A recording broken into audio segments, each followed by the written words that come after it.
आज थिला पखाला दिवस सकाळ उठी टिके ड्राई फ्रूट जूस करी पीकी चलिली काम लगे स्वामी की कहली जाओ टे माछ नहीं आसबू स्वामी माछ नहीं आसला मु सब रेडी कर सारे गरम गरम माछ भजा को एना रेडी होगला खाइबापी मु बसीगली स्वामी खाई उठीगले एना मु बसीगली खाइबापी देखु कौन कौन खाइबा आपण मानक कौ जिनसटा सबुठ भल देखा जाउची कमेंट निश्चय कहिबे आपण माने केमिति पखाला दिवस रे कौन कौन खाइले केमिति सेलिब्रेशन कले मो संगे निश्चय शेयर करेंगे।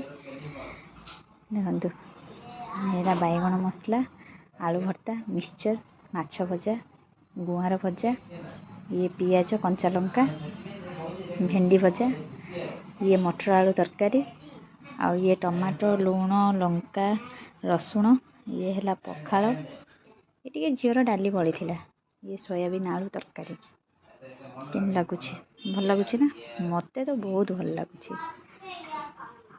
आपण मैंने हो मुझे खाइबी आपण मैंने मोर जदि चैनल को नुआ ताले सब्सक्राइब करदेवे निश्चय लाइक कमेंट शेयर रोज बाय बाय।